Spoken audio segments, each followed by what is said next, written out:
Morning, it's Buck, your Atlanta-based ITS tactical crew member.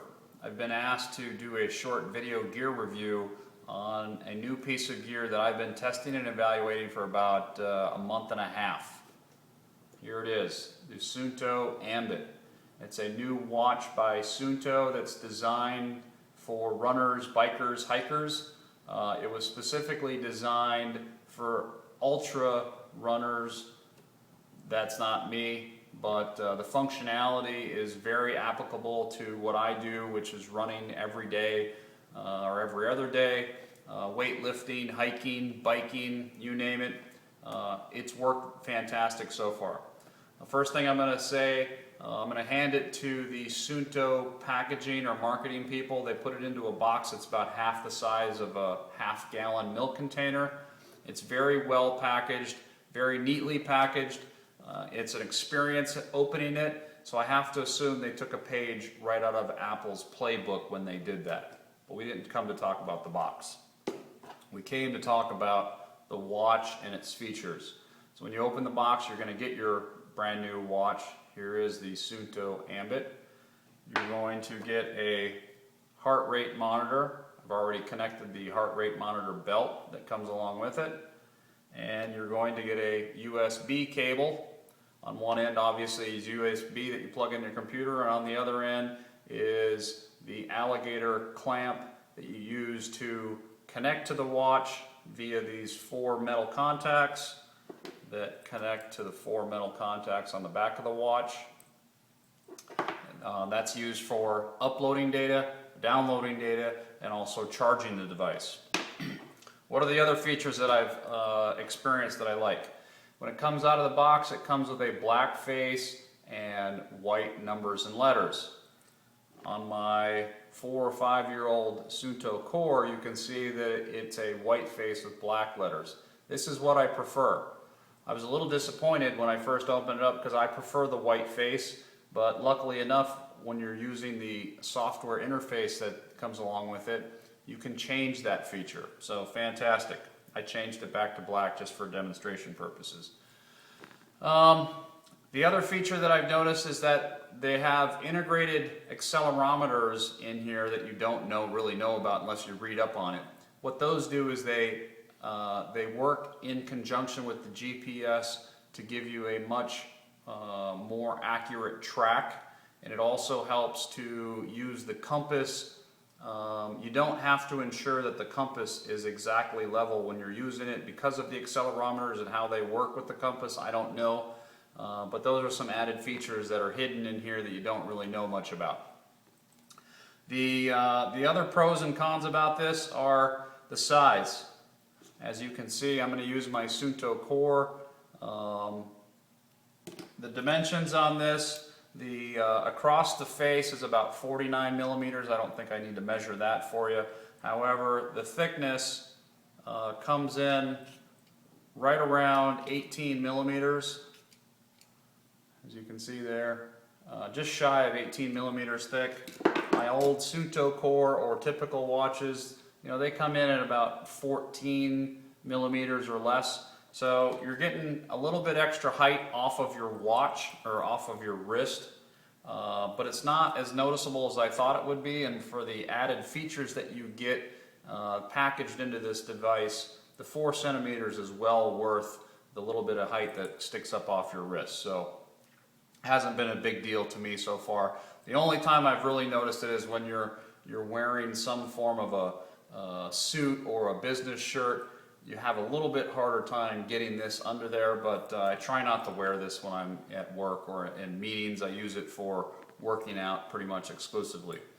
The other thing that I've noticed that's not written about anywhere, I've not found anything on the web, is that going through security with this watch, I have to assume has less metal in it, and it does not set off the metal detector when you're going through TSA screening at the airport.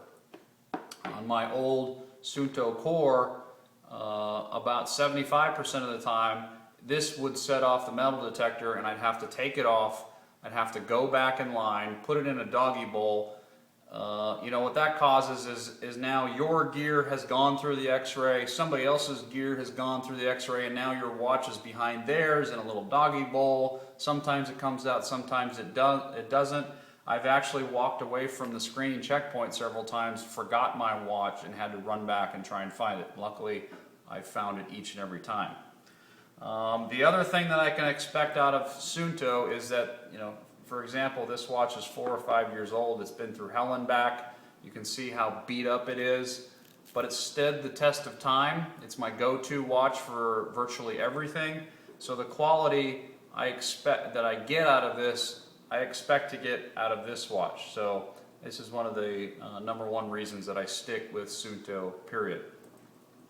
The other benefits I'm going to go over are the user interface that comes along with the watch that I think are valuable and worth the purchase. So we're going to come over and look at the computer screen here for a second. So I'm going to take the watch and I'm going to connect it to the USB cable, if you can see that. That's about how easy it is. Now I'm going to put it down. You know you're connected because your Move Link box pops up and you can see it's downloading data from the device. It's synchronizing all your settings, it's synchronizing your moves, it's updating your satellite orbit data. I found this valuable because this for some reason, it somewhat knows where you are, and it helps connect the GPS signal to your watch quicker when you walk out of the house. That's about all it does. You can see down here it's fully charged because it just came off the charger this morning, and you're good to go. So I'm going to close that out. The user interface is not much unlike any other web-based user interface that you use for tracking running or climbing or biking data. You have your activity, your duration, your heart rate, calories, peak training effect, your distance, your ascent. This is the device you're using. Over here is a calendar. Here's your calendar that, this shows you ran and you did some weightlifting on these days. Tracks it by week, it tracks it by month, it tracks it by year. It's about the same as everybody's software.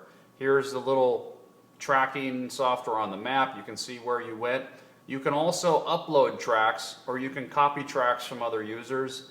I choose to make my own. All of this is pretty standard in everybody's software, so there's nothing really neat and new about this, but it's a feature that it comes with that I use. The feature that is new that I have not seen from other devices is that on this device, what I really appreciate is that you can change the configuration of your screens on your watch for each activity. Here's indoor training. This is for weightlifting. There's 2 or 3 screens in there. This is my running activity screen.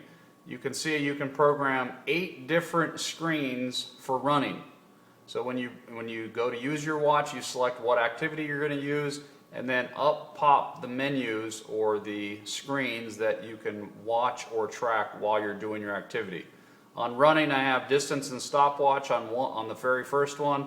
I have a heart rate graph, and on the third one I have lap speed, average speed, and temperature.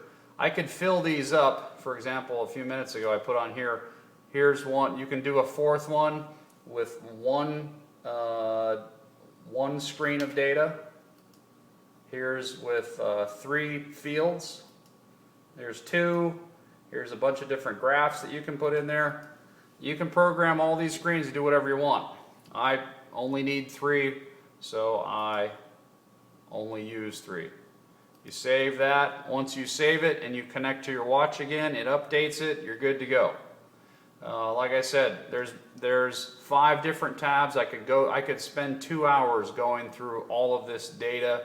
In your, for example, in your general settings, you can pick your buttons, how you want your buttons to interact, the backlight, the brightness of the backlight, your GPS format and data, personal settings, unit settings, etc., etc. I could go, like I said, I could go on for hours. I don't think that any of you want to hear about all of the features of the software. Just trust me, it's very customizable and personal. So with that, again, I give this watch a 2 thumbs up. The only thing that I will say is that you have to be careful when you do your setup on this.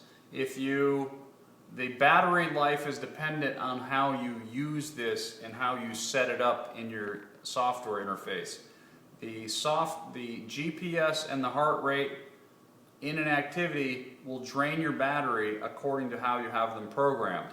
If you have the GPS programmed to collect a GPS track once every second, you're going to get and you're running the heart rate monitor, you're not going to get more than 12 or 14 hours of constant run time out of this device without having to recharge it.